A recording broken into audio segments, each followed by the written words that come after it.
Hey, it's Sherman Ragland with 10 Minute Real Estate, and here's the deal. If you have a genuine interest in real estate and you're willing to give me 10 minutes, I promise that I'll absolutely positively give you something that will change your life. So you ready? Here's our segment today.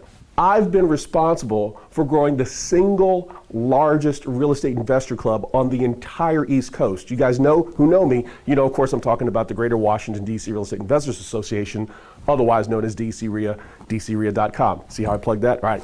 So here's the deal.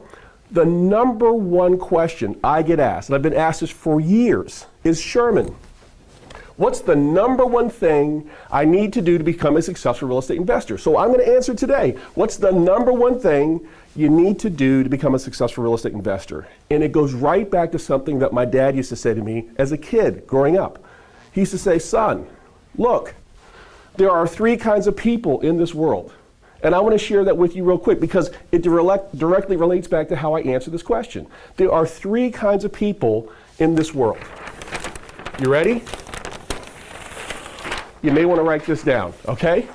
There are those who make things happen. They literally make things happen. And then there are those who watch things happen. And then there are those who sit around going, what happened, right? And my dad used to say to me as a kid growing up, son, you want to be in that first group. This is where you want to be. Life will be much more fulfilling, enriching, and rewarding when you're in that group. So you say, Sherman, how in the world does that relate to this? Well, I have a theory now that I share with my members. Now, I don't necessarily share it with all of my members because the truth of the matter is, when I share it, some people are offended. So I only share with my members who I know are serious about real estate investing. And here's what it looks like. There are three, I said, guys, there are three types of real estate investors wherever you go. And what are they? Number one, they're champions. Any real estate investor group, any estate investor club, any real estate investor meetup, you will always find the champions. What does a champion look like? Well, they hang out with other champions. That's number one. Number two, they ask lots of questions and they also ask for help. But here's what's important. Champions ask for help, champions ask lots of questions, and then they look for ways to actually implement them. Champions always look for ways to do more and be more. So it doesn't matter if you're just getting started or you've been at this business a long time. The champions, the ones who make things happen, are the ones who are always seeking and searching and, most importantly, applying. They take action on what they hear. They take action on what they see. And they look for different ways that they can actually apply it in their lives and in their businesses to grow their own successful real estate businesses. Now, there's a second category of people, and these are what I call the victims. And notice it's in quotation marks, meaning they're not really victims. It's not like, there really are victims in life. People who, they step out on a curb, they get hit by a truck, right? And it's not their fault. But these are people who have a victim mentality, meaning it's a state of mind. It really is sort of the way they think. And more often than not, because of the way they think, they oftentimes snatch defeat from the jaws of victory. In other words, they're really like this close to being successful, and then they figure out a reason to sort of sabotage themselves. They figure out a reason why they want to make some excuse for why it won't work, and they let go of the ball just before they get to the goal line. And they're always saying, you know what? It's always the other guy's fault. Truth, right? I've actually gotten emails, not a lot, but one in particular was, Sherman, I could have been more successful as an investor if only you had done this, and this. Now, these are from people who, weren't active members or weren't coming, but they sort of had this victim mentality. And you don't want to have a victim mentality. Now, am I saying that bad things might happen? Look, good things and bad things happen to everybody. Even the scripture says the rain's going to fall upon the just and the unjust. So good things will happen in your life and bad things will happen in your life. But you cannot adopt a victim mentality. And let me give you a personal firsthand experience. I spent 12 years of my life growing a business. Now, truth be told, The reason why I grew my own business, I grew a $20 million business, $24 million actually. The reason why I grew that business was because I got sick and tired of dealing with different types of discrimination. And I finally woke up one day and said, you know what? These guys don't appreciate me because of this and this and this. I'm not going to have some other person write my paycheck. And I started my own company. And I grew that business over 12 years to a $24 million business. And on one day, on September 11th, 2001, that business was taken away from me. Had nothing to do with me. In fact, we had actually won several awards. I could have sat down, cried, which, I did do that, had a pity party, yeah, I did do that, but I could have stayed in the sort of the woe is me, look what the government's doing to me, look what these guys are doing to me, and I said, you know what? That's not gonna put food on the table. That's not gonna help my wife and my kids out of this financial mess that we find ourselves in. I had to move away from the victim mentality and move towards the champion mentality and say, look, if God has closed this door, He's obviously opened up another. I need to first figure out what that other door is, and second, make something happen. And it wasn't but 2 or 3 months after that change of mind, I got my first series of deals done. And before you know it, I was making over $100,000 a year as a real estate investor because that door had been closed, my previous business, my aviation business, and a new door had opened. But if I had stayed in that victim mentality, you'd never even know who I am. I'd just be some other guy who, got hit by a truck and laying on the side of the road and died. Sort of metaphorically speaking, financially speaking.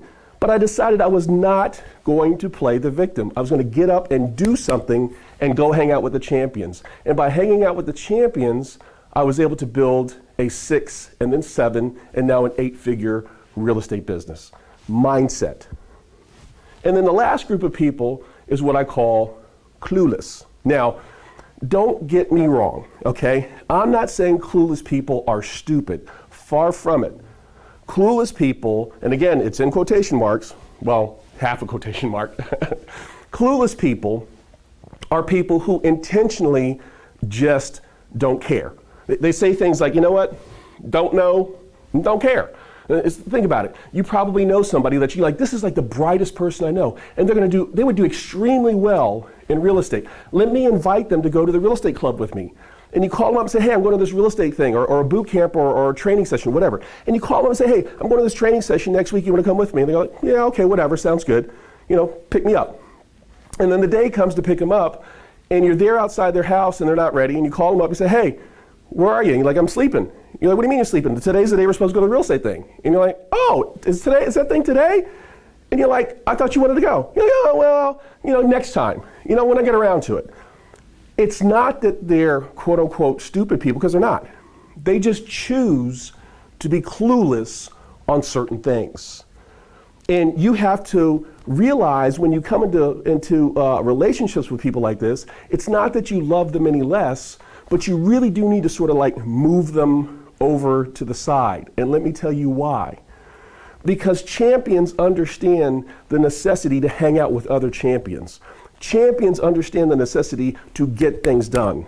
And champions tend to have a very low threshold for dealing with victims, and they have almost no tolerance whatsoever for dealing with people who choose to be clueless. And if you're not careful, the clueless person may very well keep you from your dream.